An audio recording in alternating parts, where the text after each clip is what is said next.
Yes, people, what's happening? Nice one for coming back to the Fuse UK. It's much appreciated as always. Tonight's special guest, absolute legend in the bare knuckle game, one of the best fighters out there, pound for pound, brings it every single time. Just had an absolute war with Tony Soto.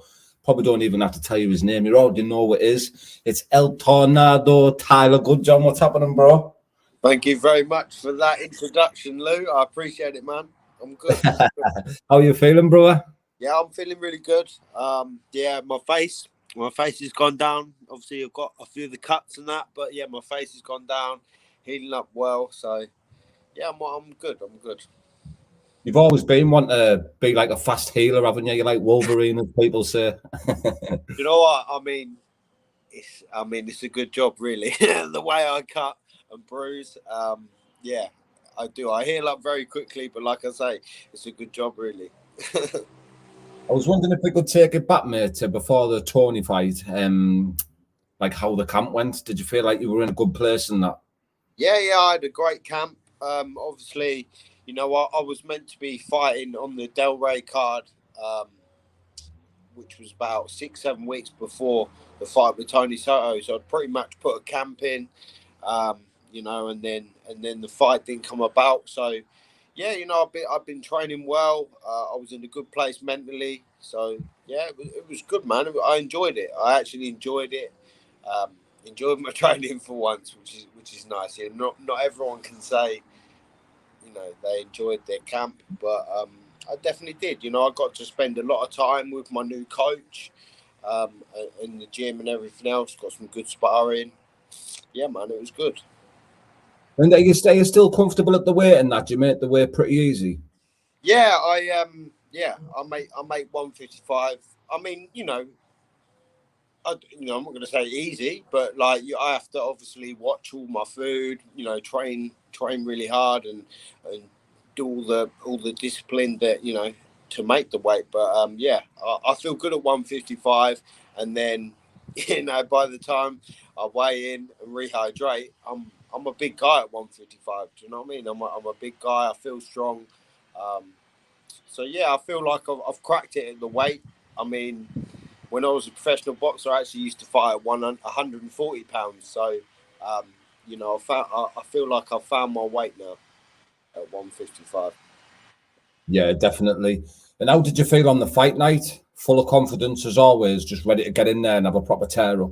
Yeah, man. I was really excited about this fight. I knew that it'd be a great fight with Tony. He's got an aggressive style.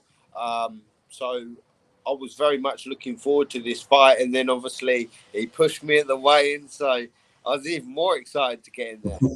Um, Yeah. it was cool, man. Like it was a nice place. It was a beautiful city, Greenville, South Carolina. It was a great place. Yeah, everything about it was cool. Obviously, apart from the decision, which we'll get into. What was your thoughts on him when he pushed you at the win? Was it something that you weren't expecting at all for him to do, with his having a bit of respect for each other on the build up?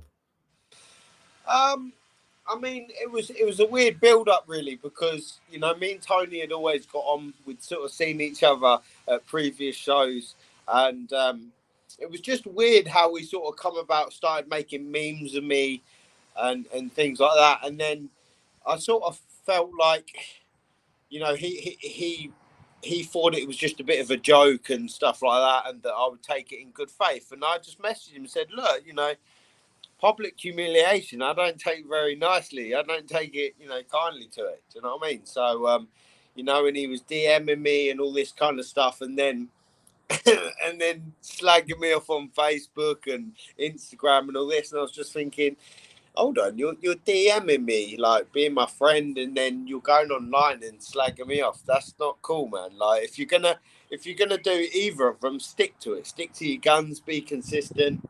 Um, so yeah, aggravated me a bit. That's why I come out with the whole clown thing, because he was just putting on an act. Do you know what I Yeah. mean? Putting this act on social media, but he wasn't really like that in my DMs and stuff like that. So, but this is the fight game. I understand that you've got to try and build it up and all this kind of stuff. I'm very long in the tooth in the fight game. I've been fighting 22 years now, and you post a meme about me or say shit about me in any way, I want to take your head off. Do you know what I mean? I don't want to be friends. Class. And what were your thoughts on Tony in the first round? And that, was he a bit more, a bit less than what you expected? His jab was good in the first round. His jab was good. He come out. He moved about. I mean, to say that I wasn't really, I didn't really know what to expect from Tony, to tell you the truth, because I kind of thought, like, if he comes out and he has a fight with me, that's my game. Do you know what I mean? And Yeah. I have sort of struggled with the boxers, the guys that box and move.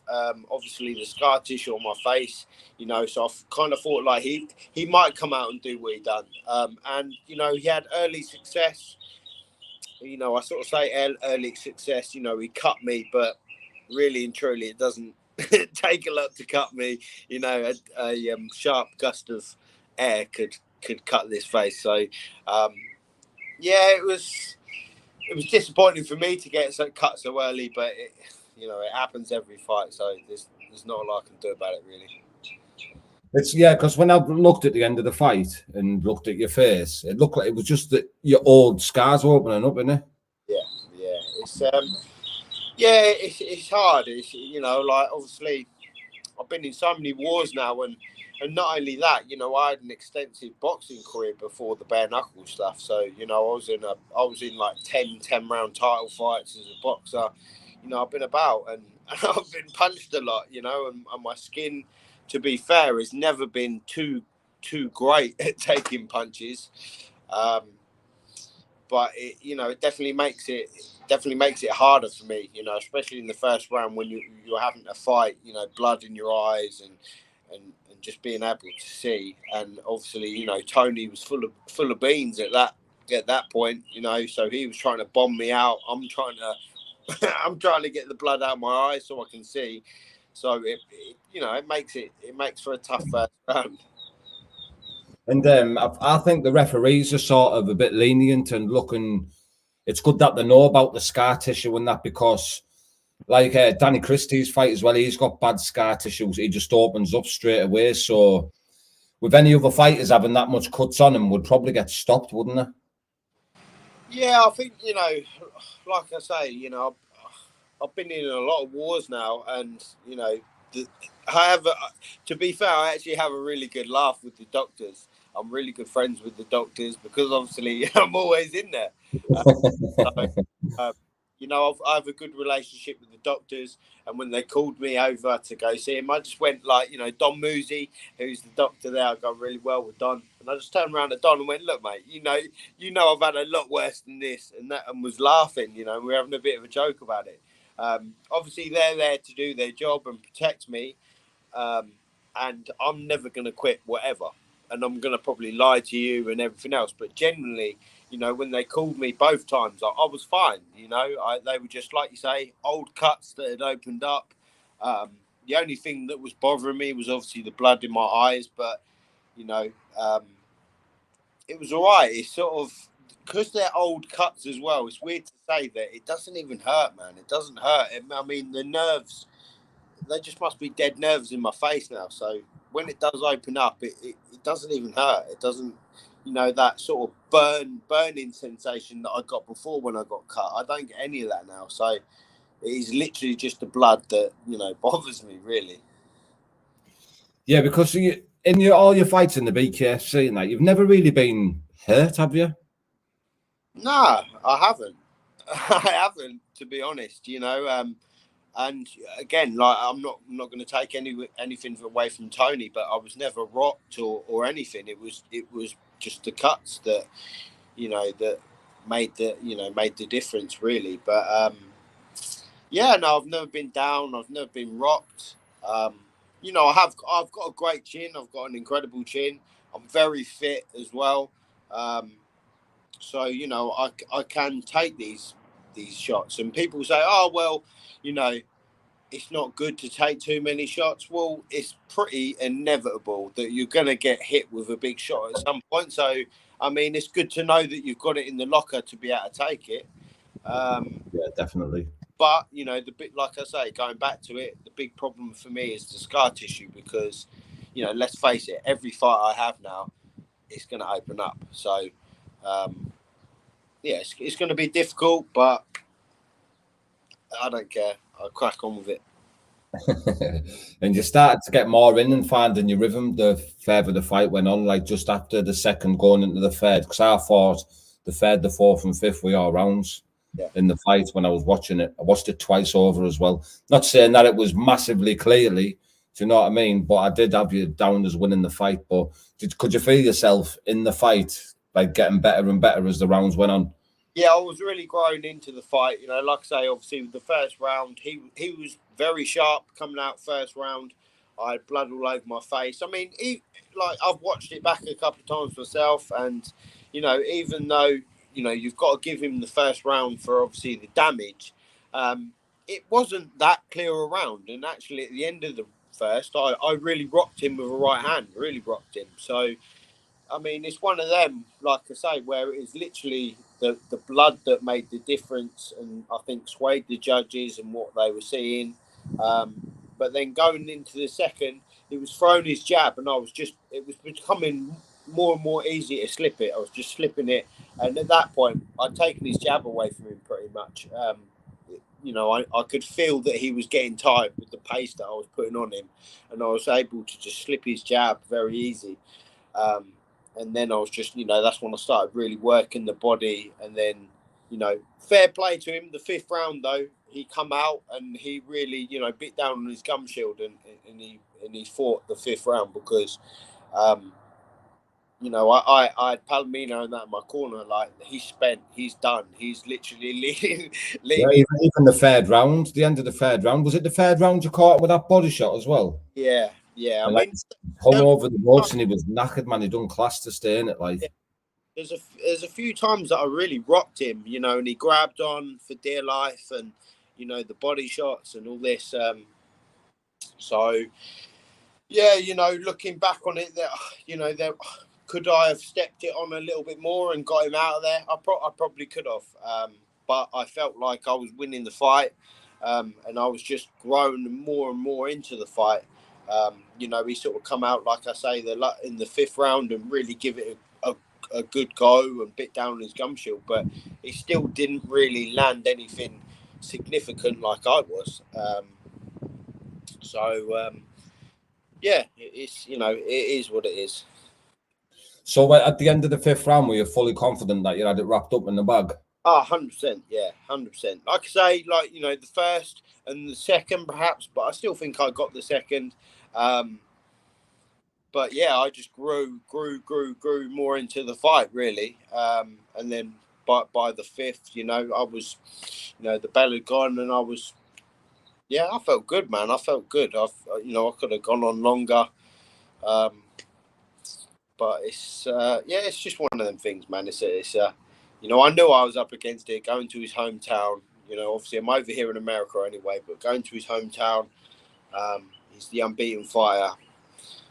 And you get this, you get the hometown decisions. That's what happens in this game, unfortunately. Yeah, hopefully you can get the rematch on. But I seen that your cornerman, stablemate Louis Palomino wasn't happy at all when he grabbed the mic.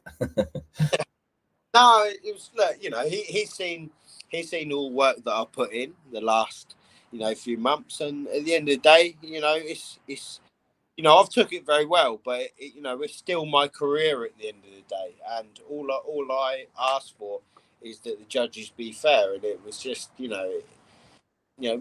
everyone could see that I won. You look at the BKFC Instagram, like there's about 400 comments of robbed. I'm unsubscribing to the app if this is the judging we're getting. So why did everyone in the arena think I won apart from the judges? It leaves a bad taste in your mouth, but do you know what? I've just got to look at it like this. The positives to take out from it. I fought well. It was an incredible fight, and that's down to Tony as well. That's not just obviously down to me. Tony put up an incredible fight, but this now leads into an interesting rematch. Do you know what I mean? And Yeah. if I can get it in Miami, or if we can have it back in England, who knows? We could even make a trilogy out of this. Like, I do believe that we have styles that, you know, make for a great fight. So who knows, if we can go and put another great show on in Miami, obviously I'm going to win. That's going to be one apiece. So it means we're going to have a third. So, you know, you got to look at the positives in this. And, you know, bare knuckle is a sport where, you know, a few people have said to me, they're like, do you know what? Nobody really cares in a fight like that who won or lost. It was just an incredible fight. You know? Yeah. So if I can just, you know, keep building and entertaining the fans, I'm happy with that, man. I'm a fan favourite in BKFC. There's no doubt about it. And yeah, I'm happy with that. Yeah. All like numerous of your fights are going to be like some of the greatest bare knuckle fights you'll see. They've all been like proper wars, haven't they? Some of the fights that you've had. Yeah, it's like, you know, when you look at bare knuckle or you show to someone for the first time bare knuckle, I like to think that you're going to show my fights. You know, even when I was in BKB, I was in wars, man. I was in wars. My first fight was against Tony Laffey, which was an absolute war. My second fight was with Mark Navarro, which was a war. And then the third one against Sean George, which was an absolute war, you know? So, I'm a veteran at this, man. Like, and I do like to think, like I say, if you're gonna show someone bare knuckle, show them Tyler Goodjohn's fights because it's entertaining, man.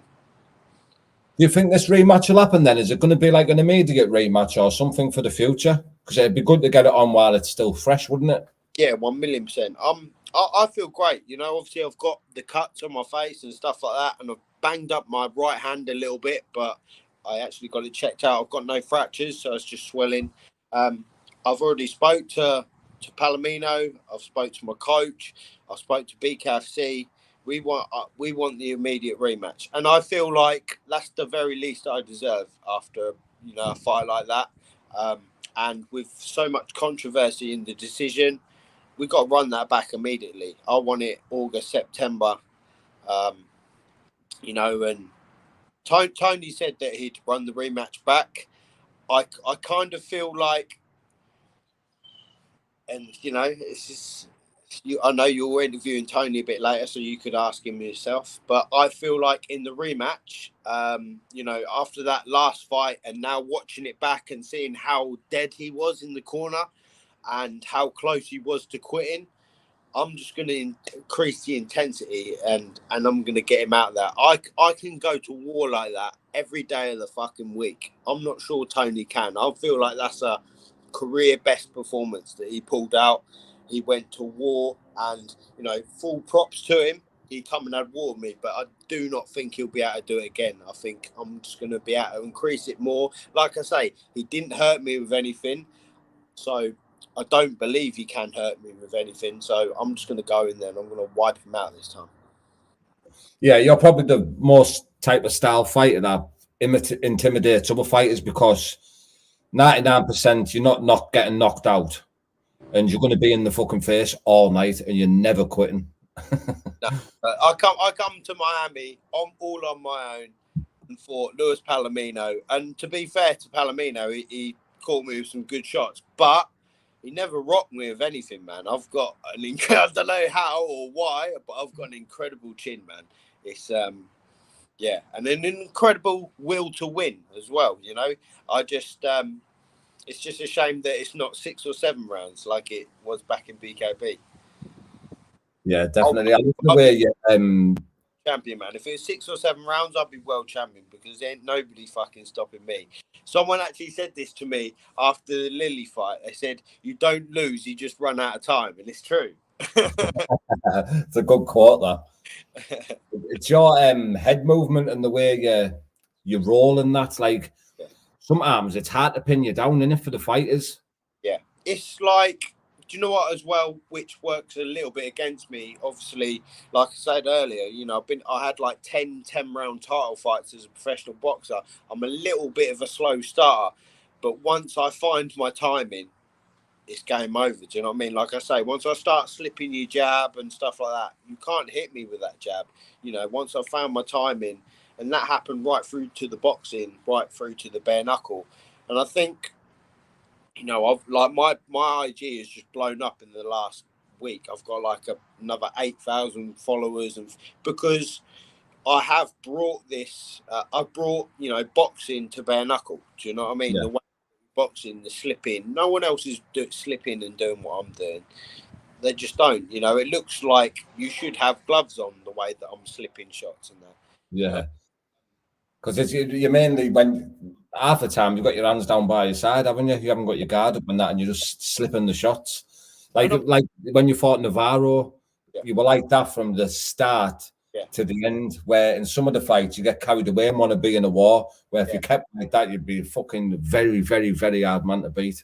Yeah, 1,000,000%. I mean, that's one thing that, you know, I've learned from Palomino. He said to me before, you know, you like entertaining the fans too much, and I do. I know I do. You know, I've got back to my boxing, but you know, my style is aggressive, but you know, it's got them elements of technical boxing as well. But I'm just an aggressive fighter, man. That's just what works best for me. You know, just can't take that dog out of me. To be honest, it's going to be hard. Do you get like angry in the fight, Tyler? Like, are you a fighter that gets angry when he's getting it, and you just want to get in there like competitive, or how do you feel? Do you know what? And this is going to sound like a bit weird, but I don't get angry. Like, but when I get hit, and I just like, if you watch my fights, I always acknowledge that I've been hit, and Yeah, that's in your head. Yeah. and I like the thought of I'm gonna break you. I'm gonna break you because you can't hurt me, and I'm laughing at you. I'm beating in my chest. I'm like, I'm coming for you. I'm gonna be here all night, and I like that. That's what I mean. If it was 6 or 7 rounds, I'll be breaking people, man. I really would, because I'll be there to the very end. And I'm not sure how you'd get rid of me, to be honest. You probably have to bring a gun into the ring. But yeah, I just like that thought of, nah, you can't hurt me. I'm gonna break you. I'm gonna break you. I'm gonna keep being here. But nah, I don't get angry. You can't get angry in a situation like that. And to say you've never been like dropped or seriously hurt in that in a fight, you've fought like really hard opposition, haven't you, from the beginning, even with Felony. Felony was a fucking veteran, one he made, very, very hard man. Yeah, I mean, a lot of people talk shit on that performance, and I am a little bit one of them, to be fair. It wasn't my best, but again, it was in the middle of the pandemic. I had to go over there all on my own. I had to quarantine in different countries, and then I got COVID 2 weeks before that fight, so I was fresh off COVID, and I'm fighting MMA veteran. Do you know what I mean? In my first bare knuckle USA fight with no coach, no training team, or nothing. So if you put anyone in that situation, I don't know how they'd react to it. So to come away with the win, again, to show the size of my heart, the size of my will. Yeah, man, I've not had it easy. I've not had it easy one bit, and I don't mind that I haven't had it easy, because going forward now, going into a fight, like I say, I'm built for this. I know I'm built for this. Yeah, 100%, mate. You definitely are. And what do you think about the match that's been made up between two former opponents, Louis Palomino and James Lilly? I think it's a great fight. You know, obviously, Palomino is my brother. I get on with James. I like James. I rate James. I think he's a good fighter. I think it's a great fight, man. You know, personally, you know, and this isn't just because I train with him. I do believe that Palomino will win. I just think he's absolute class. It's just the way he thinks, his experience, everything is just levels above everyone in bare knuckle. I really rate him, and I've actually been watching him spar the last few weeks, and he looks good in sparring, man. He's just very clever, very clever.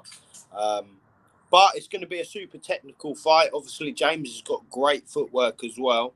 I don't expect it to be an all-out war or anything like that. I think it's going to be a thinking fight, because you know both fighters got power. and both fighters know how to use their skills. So it's a great fight. It is. Yeah, I think it's a very, very hard fight for Palomino as well, me. I think James Lilly is he's like in his prime, mate, a bare knuckle. He's unbelievable, isn't he? Yeah, no, yeah, James is very he throws quite unusual punches, unusual footwork and stuff like that, and you know, I do feel like, you know, the circle ring and everything else really suits him. So yeah, it's gonna be a good fight, man. Now I'm gonna be there as well, which is great. Obviously at the Hard Rock in Miami, Yeah. so I'm gonna get to see it live, which is awesome. But yeah, I'm very much looking forward to that fight actually. Yeah, it's going to be a cracker, mate. And how are you getting on? Are you still feeling great off the smoke and that? Yeah. I actually did have a little smoke the other day just to celebrate. Yeah, of course. Okay.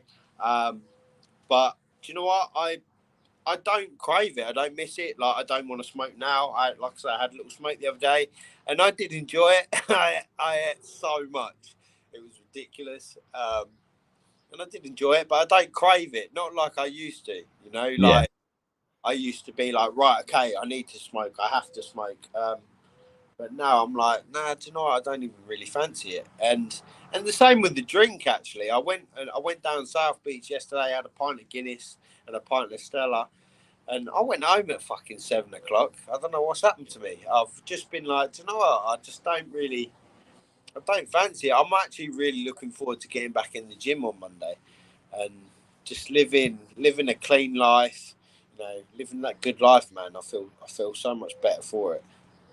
It's because you're not wanting to drink and that because you know now that you feel better, fresh, a Well, fresh head.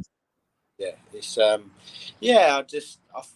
You know, it's always been a funny thing with me because, you know, I live like an absolute monk when I've been training. You know, training for a fight, and then, you know, always after my fights, I've gone like missing for a month, drinking, drugs, women, and just and like I remember like when I'm training, I'll be like, wow, I feel amazing, and it does. It feels amazing to be fit, healthy, and then a month down the line, you feel like absolute shit, and I'm like, God, I'd do anything to feel like I did when I was fighting, when I was training. Um, so it's about time I grew up and you know, just done it all the time, man. And not only that, you know, when fights do come up, I'm ready for it. You know, I'm not having to shift loads of weight and all that kind of nonsense. And your best time, your mental place, like the best time is if when you're in camp. Is that when you feel it best? Oh God, like it's, and I mean, I think I pretty much speak for all fighters when I say it. Like it's something that needs to be addressed a bit because I can deal with any problem in life when I'm training, man. I feel on top of the world. I feel unbreakable. Um, and then, you know, this weird sort of time after a fight where people are like, yeah, treat yourself, go out, do, you know, go and enjoy yourself and all this kind of stuff. And that's where I get a little bit lost, to say the truth. I do, because I've not really got that purpose. That's why I want to get back into the gym on Monday, start feeling good, and, you know, start thinking, right, okay, I'm gonna, you know, hopefully get this rematch sorted out, and yeah, just feel better. But it's a real thing that I've actually spoke to a lot of fighters about it, and I watch a lot of podcasts and things like that because mental health amongst fighters is it's a real thing. Um, you know, we're everything to excess. I think is the best way to describe it. Um, you know, I can only talk about me personally. You know, that's why I'm such a great fighter and great trainer, because I do my training and fighting to excess. You know, I'm obsessed with training. I'm obsessed with my food. I'm obsessed with, you know, all things fighting. And that's what takes me into a fight feeling and performing like I do. But away from fighting, if I was to drink, that's why, you know, I really tipped my hat to myself yesterday. I had 2 beers and then I went, do you know what? enough's enough. And I just went home, and I'm actually quite proud of myself for that point. It sounds a bit pathetic, to be fair, but No, it's good, man. It's good. you know, even with the smoking weed, you know, I can have a joint one night and then go 3 or 4 days without even thinking about it. And again, you know, I'm quite proud of that fact. To be fair, you know, it sort of it shows that substance hasn't got a hold of me really. But I do feel like it sort of stems from the boxing. Do you know what I mean? We live in this roller coaster of highs and lows, don't we? You know, Yeah, like definitely. roller coaster. 1 minute I'm in Miami, then I'm in South Carolina. I'm headlining shows. Everyone's talking about me. There's loads of hype and everything else, and then the next minute you're in your bedroom and you're on your own, and you have that crash. You do. It comes Yeah. whether you win or lose. You have that crash because what goes up has to come back down, and it's sort of like, right, or how do I deal with this crash? Do I do I just go balls to the wall and try and get a high from doing something, which I have a lot in the past. I totally have, or like I'm trying to do now, say when's enough's enough and get back in the gym and just do things in a positive way, you know. Um, but yeah, I think I speak for all fighters when I say that. I think a lot of people will relate to that, to tell you the truth.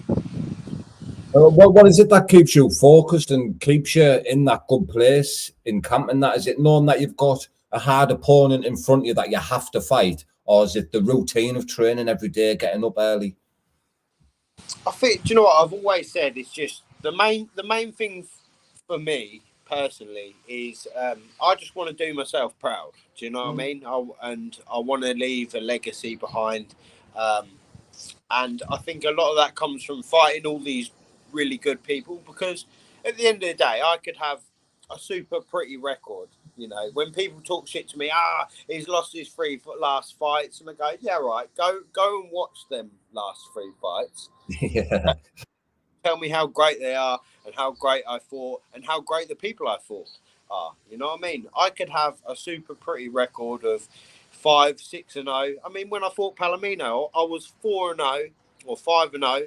Um, and you know, I risked it all by going over there on my own, knowing full well that this is, you know, I'm well against it here. I'm having to quarantine in Dominican and train by myself for 2 weeks. Then I'm having to fly to Miami all by myself to fight the pound for pound champ. Like, at the end of the day, I could have went, I'm not going to have that fight. I'm going to take this guy because he's an easy opponent and he's an easy win. Like, but I I didn't. think that's why Palomino's took to you, mate. I think he's for fucking hell.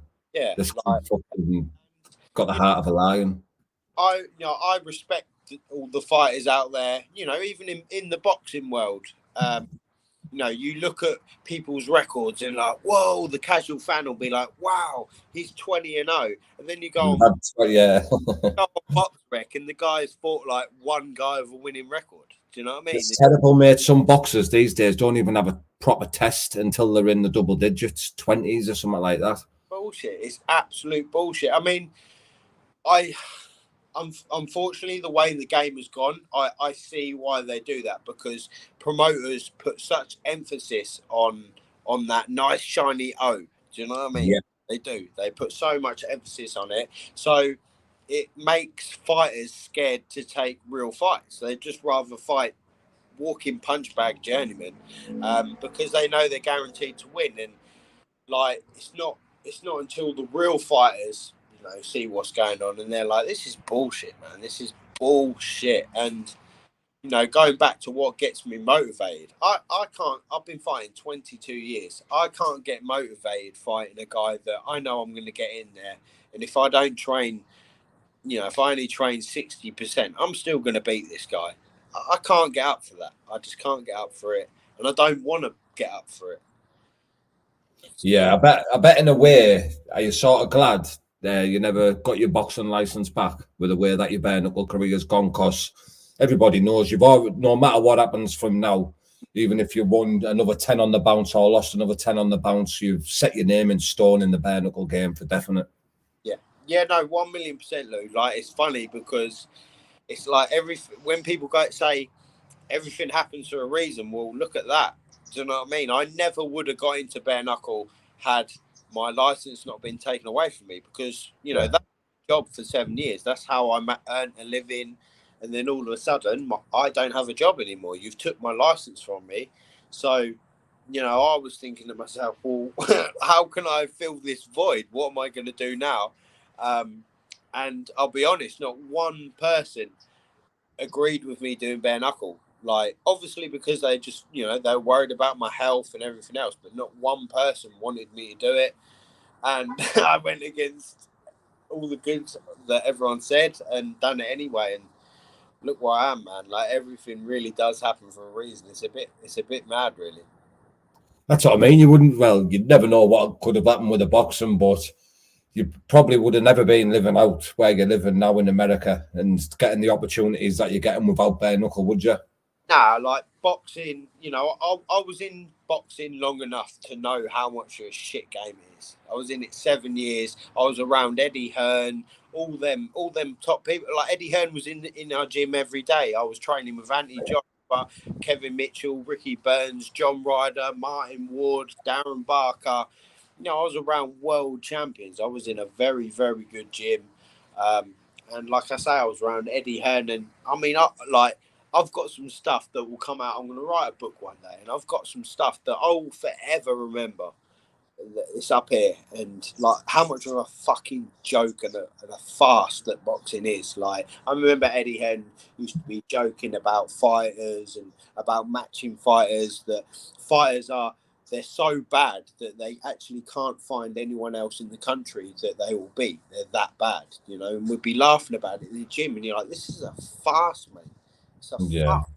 Like, but because they sold tickets, they're like fucking co-main event. It's oh, mate, honestly, boxing and Eddie Hearn in Eddie Hearn pisses me off, man. He's just a shit person, and he's one of these people that tries to paint this personality on TV so people love him and all that, but he is deep down rooted as a shit person. He is a shit person. We all are, mate. All the fucking promoters are at the same thing, man. They're all fucking blagging the way, putting all these fighters fucking, even robbing fighters, mate. Even if the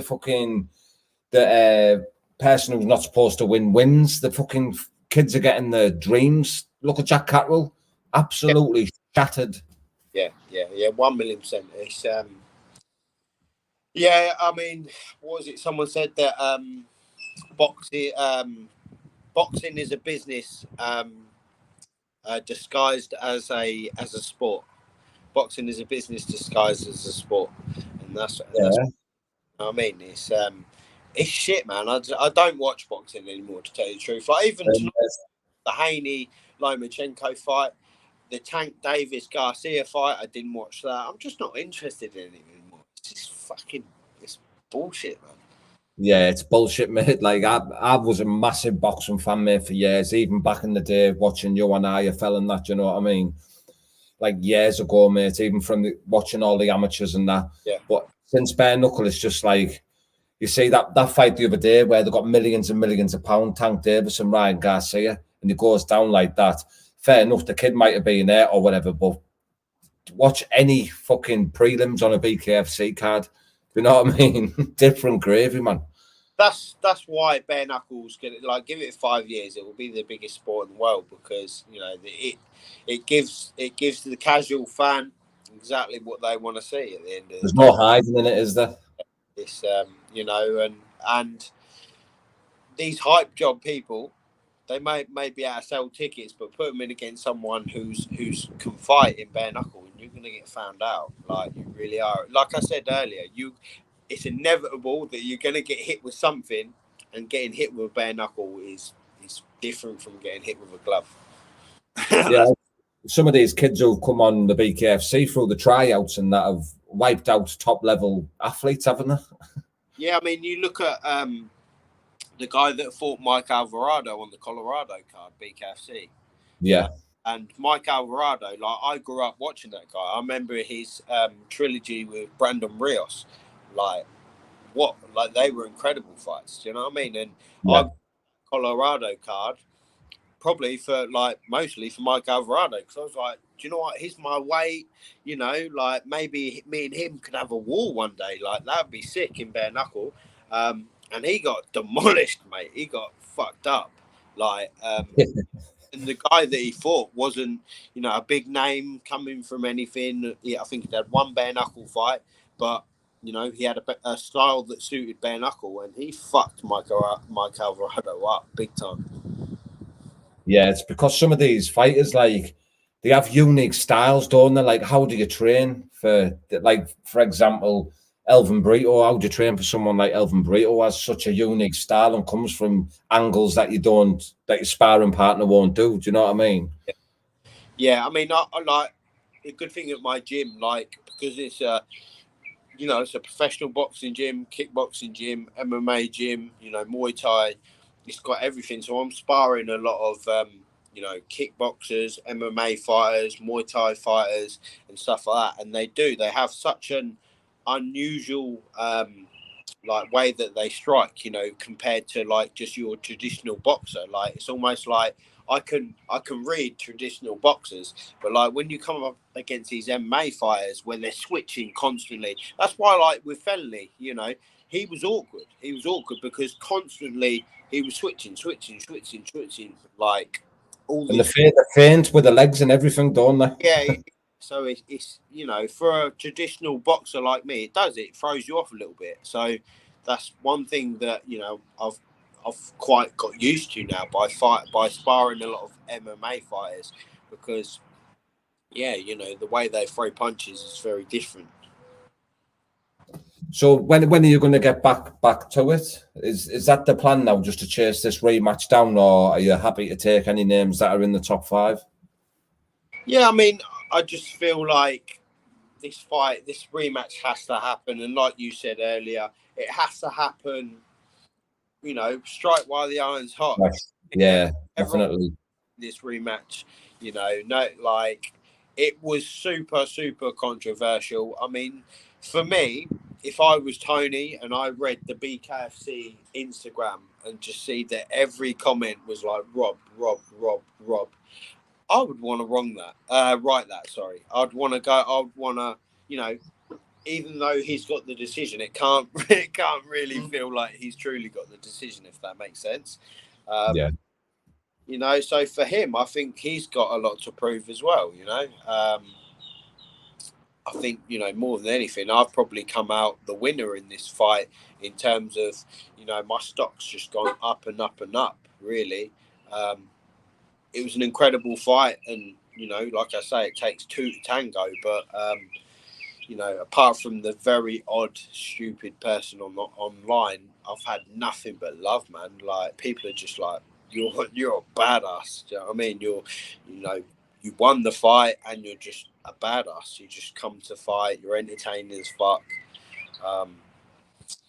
So yeah, I'm. I feel like Tony can look at other fights, but realistically, what other fight is out there as big as me and him rematch?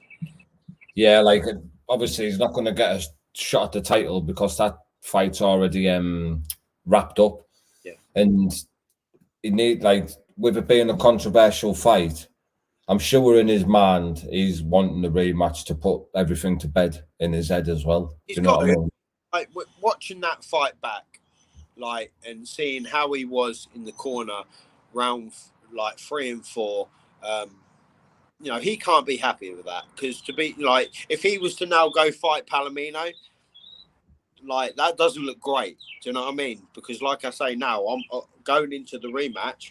I'm just gonna turn the intensity up even more, because even though he didn't quit, he did show a little bit of quitting there, and his team and everything else rallied behind him and got him out there. But I think I'll get him out there in the rematch, man, because like I say, I can do that every day of the week, and I feel like he just pulled the performance of his life out, and I don't think he can do it again, man. I don't think he's going to want to be in a fight like that again.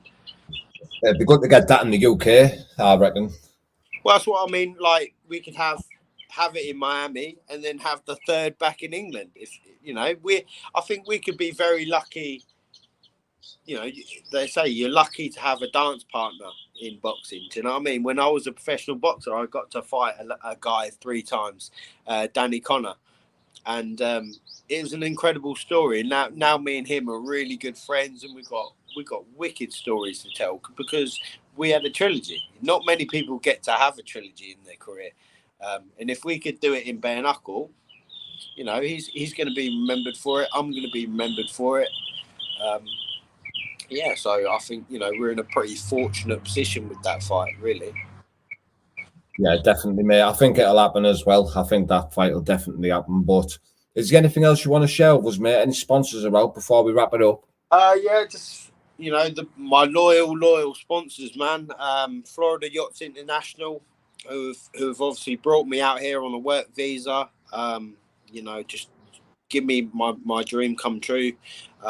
Daniel Lawrence Plumbing and Heating, who are back from Ely, Cambridgeshire. That guy, I just can't talk highly enough of him. He has really got me out of some pickles and got me out here, helping me out here. Lawson Civil Engineering as well. Again, you know, loyal sponsors who have stuck by me through thick and thin, man. And yeah, I'm happy. I'm happy. I'm out here, and I'm just ready to get back at it. And you know, not put this fight behind me because it was an incredible fight, but looking to the future, the rematch, I'm excited. I'm excited about the rematch.